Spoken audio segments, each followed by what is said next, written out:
In this video, I'll show you how to create descriptive statistics using Excel functions.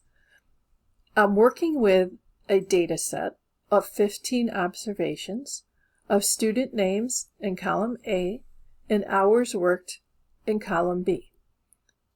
In column F, I've highlighted the locations where we'll do the calculations for the descriptive statistics, and their descriptions are in column E. I'll left click on column F and begin. The mean is calculated using a function called average. You can find that in the statistical list of functions. I can select average here, select OK. It will ask for the range of numbers that I want to use. So I will come over to B2, left click, hold, and drag down to B16 and simply hit OK. And it calculates 3.8. I'll do the same thing for median. I'll hit the equal sign, select the function button. It's already remembering I want statistical, and now I want the median, so I will slide down until I get to the median, select OK, and again I will click with my left click on B2 and drag it down to B16 and select OK. What's nice about using these functions is that it will automatically add the right paren to your calculation.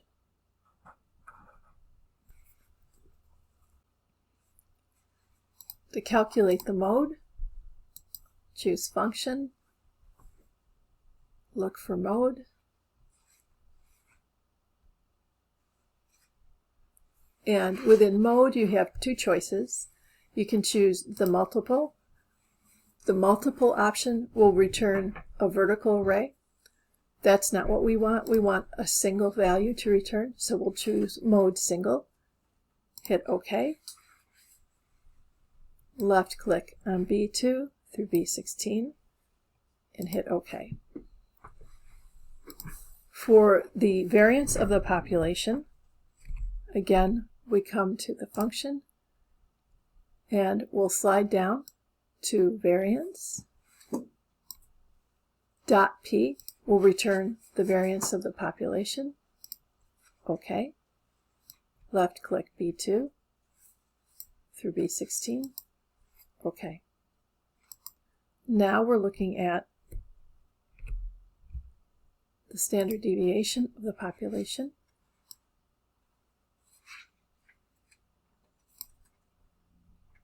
Select standard deviation, select OK.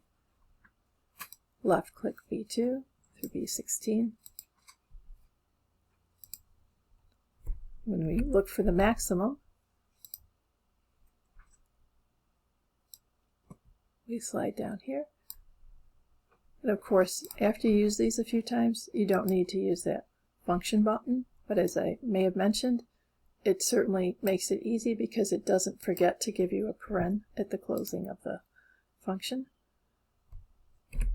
The minimum, similar to the max.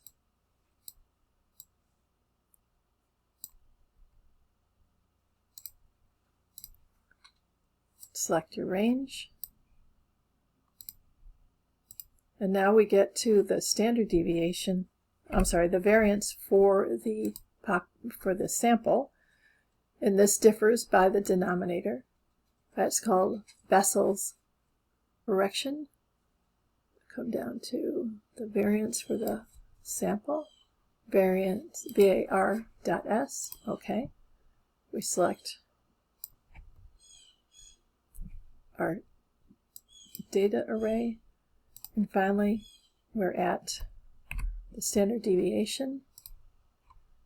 And as you know, we're going to come down to the standard deviation .s. OK. select my data set and hit OK. And I want to point out, now that we're done, that the standard deviation for the population is tighter than the standard deviation for the sample. And I notice here I made a mistake. It should be standard D.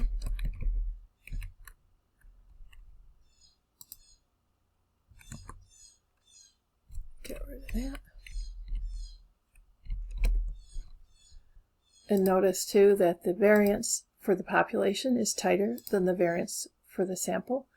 That's because of the correction introduced by Friedrich Wilhelm Bessel in the 1800s, with his assessment being that when you have a mean in a sample, that removes 1 degree of freedom,